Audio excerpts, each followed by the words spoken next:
Greetings once again, Retreat Church. As we continue our series on the announcement, we're learning lessons from those who announced Jesus' birth in the first century. A group of men who are part of that announcement we call the wise men, or the Magi.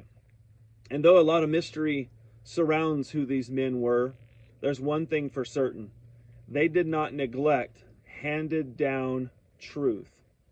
I know that we live in a day and an age where people are looking for the new and reframing and restating and recreating and renaming and reforming and all of these things, trying so hard to make something new, to maybe be unique or cute in some way or trendy, or one of the ways to say it is just trying to be authentic to who we are today. Well, if there's one thing for certain, you and I cannot.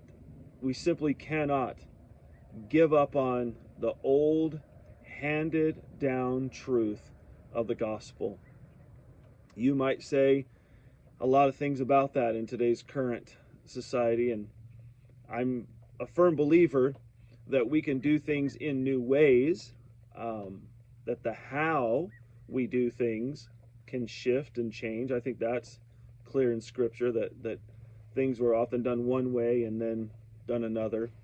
And then Jesus does things in various ways, right? His healings, his manner of teaching, and those kinds of things. But we cannot exchange truth. Simply cannot. Because the only thing to trade truth for is lies, falsehoods, rumors, myths, stories, wish fulfillment, all of those different things. And when we look closely at these wise men, they had received, the ones that came and on the scene probably around the time Jesus was probably a year to 2 years old, and they proclaimed Jesus as king.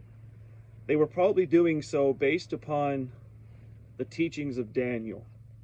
When King Nebuchadnezzar came in and destroyed Jerusalem and took Israel captive, he took them captive, and this young man came on the scene. We know him as Daniel. And Daniel believed in a God that revealed mysteries. And as God used Daniel and those with him, stories like Daniel in the lion's den, Daniel in the fiery furnace, and Daniel's ability to interpret dreams, because he served God, who is the revealer of mysteries and dreams.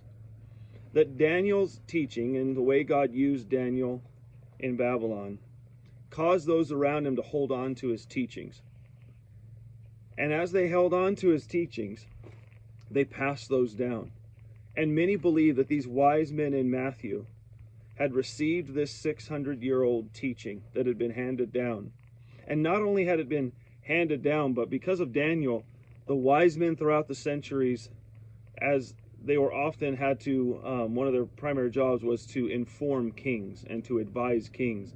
They had to understand the world that was around them, and a big part of that was the story of God's people, the Israelites. And so they were familiar with the prophecies and the ongoing unfolding of those prophecies. And so they stuck with it. And these wise men became wise worshipers. That was the point, and that was the reason why they traveled. They wanted to discover this king that had been born, and they wanted to worship him.